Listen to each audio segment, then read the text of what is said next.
Hello everybody, Manithral here, and welcome to the weekly update video for RS3. Now, this week we have Succession, which is a brand new quest, and this is the final quest in the Zamrock, or Legacy of Zamrock storyline. So do check that out. To get started, you just need to have level 60 mining and smithing. You need to have completed the Daughter of Chaos and have the Infernal Puzzle Box Tier 5 unlocked. So this also means you will need to have done Civil War mini quests 1 to 3. For this, it says that there's a bunch of XP rewards and the final upgrade for the Infernal Puzzle Box, which means that you can actually put it on your tool belt, which is pretty awesome. But you'll also get access to the Dive ability, which is the alternate version of Bladed Dive that can be used in all combat styles. And if you already have Bladed Dive, don't fret. Because you can upgrade Dive into Bladed Dive. But this will work for still work for all combat styles, even if you have it upgraded. It's just whenever you go to use it, let's say you're using magic and you have magic equipped, it'll operate as Dive. Otherwise, it'll operate as Bladed Dive if you were using melee. And also, it should be worth mentioning that the Dive ability is actually the first, if my memory serves me correctly here, ability that is not combat related for the usage, because it requires level 30 agility to use it. And then we go into the Yak Track, the Winter Trials, which is here, and it is here today. So we do have some of the stuff here to show off, which is Terry, the Mountain Troll pet. Well, actually, this is the Ice Troll pet. There is the Elite Fremennik outfit, Ice Cube, Frozen Shoulder Cape, which is pictured here, and more. There's a brand new currency, which is a shiny new Yak Track shop, and you can earn Yak coins every 5 tasks from repeatable tasks.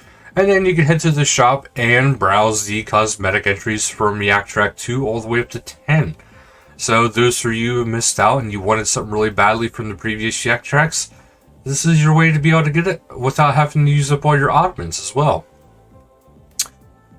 So that is pretty awesome, and that is going to be going until January 29th. There is going to be some maintenance on December 6th, so this is for tomorrow. This will be for the Las Vegas and Sydney servers, so those local world servers will be down for a bit. Those will be starting at 1100 game time, so with the overall work involved is planned for a 5-hour downtime. No other worlds will be offline, and no other disruptions are to be expected. Then we do have the advent calendar, so don't forget, if you are doing this, you get, number one, you get daily rewards, including a key, which you can actually save for later. But then also, if you open 15 doors, you get the portable snowfall aura override, so it makes it look like it's always snowing around you. And Fresh Start Worlds is going into week 11 now. So again, the XP rates dropped a little bit from each week as we get more and more closer to it being these accounts going into live main game. So it is now plus 100% XP for skills below 70, plus 50% XP for skills above 70. Continuation of free deaths, 20% chance to double monster drops or boss drops, 40% chance to gather doubled materials. Tier 5 auras are still unlocked, and 100% accuracy in combat. Then we'll head over to the community. Has Eagle found a little bored found himself a little bored whenever the servers were down for a little bit. And they decided to do some paper RuneScape just for laughs, I'm assuming. And Frosty Worm RS reminding us sometimes the grind can be pretty real within RS. That we have a road, the road to General Grador poster here, which looks pretty cool. The last Oregon, and it's basically 44 Slam taking on and meeting up with General Grador. And it's pretty epic fight here. It looks pretty cool, pretty intense. And for some reason, all their RuneTube videos have this nice little icon. I'm not entirely sure. Nothing seems to be wrong with YouTube. Probably just a faulty link. But you can check out the wondering if the dragon weapons are the new meta. You can check out the app Protox Gaming to see how well they fare. And then you have Wazi RS showcasing their adventure chasing down boss loot and blood runes. And then we have Yeki RS giving a little tour of the end of the FSW competitive period and their last levels gained. And then we go into Escaper screenshots with the traveling IT guy. Pretty interesting setting right there, but carrying all those presents. And then we have Ascensional Arc hanging out in the Yeti village with the Snow Imps. And then we have Plexi here taking a nap in the Elven City next to the forges. And then also, don't forget, we had the Pink Skirts event, which one took place today. Otherwise, we have Career Era Hard Mode hosted by Mercy and Dung Titan. This will be Friday, December 9th at 1500 game time, World 35. Armadillo Lobby, God Wars Dungeon 1, FC is Dung Titan. Then we have the Dagonoth Kings, hosted by Mercy and Dung Titan again. This will be Sunday, December 11th at 1800 game time, World 35, Waterberg Dungeon Lobby, and then the FC is the Dung Titan again. And then we head up to the patch notes. We do have a sizable amount today. So general players will receive a one-off daily challenge reward box the first time they log in. This is to make up for the day of downtime from just last week, I think it was. Plant power configuration now works with the Trollheim Herp patch. Damage and accuracy tooltips and objects now use numerical separators. The healer role at the Barbarian Assault will once again be rewarded for the correct type of points. Fix an issue that prevented completion of the Staff of Strike achievement. The Tome of XP awarded for completing the Branches of Darkmire quest no longer has the amount of Invention XP received. Players will now approach the cliffside of the Wilderness Agility course in a sensible manner. Fix an issue that allowed players to bypass building a Whirligig flower box. Remove forest walk tiles near the Grand Exchange. Fix an issue which caused the Spirit Tree of the Grand Exchange teleport to place the player inside the Christmas presents. Not intended. The clipping of the animation issues for the Crux of Qual robes have been fixed. Updated the login and lobby to support the Jagged's launcher. Moved a couple of gargoyles near the furnace in the ruins east of the Wilderness Crater, who had a tendency to disrupt smelting. Collodion, master of the Mage Arena, now has a spine capable of bending. The Persistent Rage Relic now generates adrenaline when outside of combat, as the Infernal Puzzle Box prevents adrenaline drain when outside of combat. So now Persistent Rage will help you build faster, which I think is pretty good. When your adrenaline is full, an activated adrenaline urn will now store adrenaline generated by the Persistent Rage relic. That's interesting.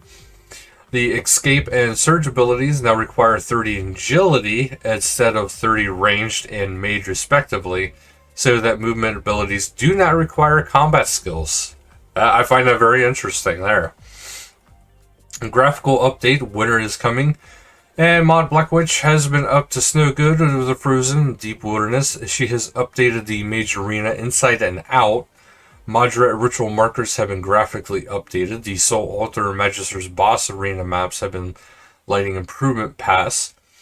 Achievement added, and I've got a little list of mini quest meta achievements in the lore category, which requires all mini quests in the quest list.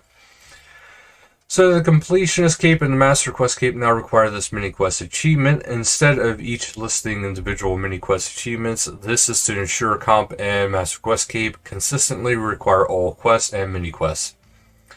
Consequently, remove these mini quests from the Trend of Completionist Cape, since it requires the Completionist Cape, which requires this mini quest meta achievement, which requires these mini quests. The Desert Slayer Dungeon, Sheep Shearer, Tales of the Nomad, Tales of the God Wars Dungeon, and Witch's Potion. As there's already a meta achieved achievement for the Fremennik Sagas, Bridge Over Friendly Waters, also moved it into the lore category. The Chef's Assistant quest list, now alphabetically in the quest cape requirements, also removed and the prefixes from various mini-quest achievement names so that they're unambiguously alphabetized. Yeah, we'll go with that. That's how I said that. Renamed the mini-quest achievement Benedict's World Tour Part 2 to Benedict's World Tour Mini-Quest to match all the other mini-quests listed in I've Got a Little List of mini-quests. The Twilight of the Gods achievement now uses the Twilight of the God quest icon rather than the City of Sentinelson icon. Quest season, so they created the Legacy of Zamorak season and the quest series sort. Since they require extinction, added Twilight of the Gods and Aftermath mini quests to the end of the Elder God Wars quest series. Quest list. They removed the difficulty field from the quest overview screen and quest sort. Quest list sorted by the difficulty and login should change to the timeline sort. Dev note. When developing quests, they place them in difficulty brackets solely due to their skill requirements, e.g. their definition of Grandmaster is that it has 80 plus skill requirements, but the difficulty is subjective. Each player has a unique definition of what makes a quest Grandmaster, Intermediate, etc. Length, combat difficulty, required quest, story relevance, position in the quest line, or season, rewards, etc. So they've since added various methods to sort your quest list, including timeline, which incorporates these difficult brackets, length, combat difficulty, etc., allowing you to make an informed decision of what matters most to you and deciding the quest's relative difficulty. They added a wilderness category to the starting area quest sort and moved these into the mini quest to it. Moved the mini quest to it, which is the Enter the Abyss, Spirit of Summer, Summer's End, Civil War 2 and 3. Removed the double space from the quest reward text of choose a skill XP lamps that display the lamps XP in parentheses. Engine patch notes, so optimized performance on Intel HD 2000, 3000 series and ATI 4000 series. Fix an app restarting when logging in and minimizing the app on Android 12. Fix the various of AMD issues. Volumetric lighting now works with AMD GPUs with MSAA, which was broken into driver version 22.7.1. Client no longer crashes on shutdown on AMD GPUs, which started to occur on driver version 22.7.1. Known AMD issues, the anisotropic filtering still causes visual artifacts. Players can fix this bug by turning it off in the graphic options and turning it on via the AMD driver software. Various refraction effects are broken when using uncompressed textures with the latest AMD driver. Switching back to the compressed textures will fix the issue. Known issue, the play button text in the is truncated partially on some Android and iOS devices. This will be resolved with Monday's content update. Monday's update will also add the player display name text to the play button. Various fixes to support Android SDK update. Fix an issue where the shadows being incorrect for some models. Fixed some terrains not casting shadows. Improved point light shadows on high and ultra quality. And corrected the lighting in several areas, because I know some areas were rather darker than intended. But that is actually it for this week, guys. A lot of stuff coming out at us this week, so thank you guys so much for watching. And until next time, later, guys.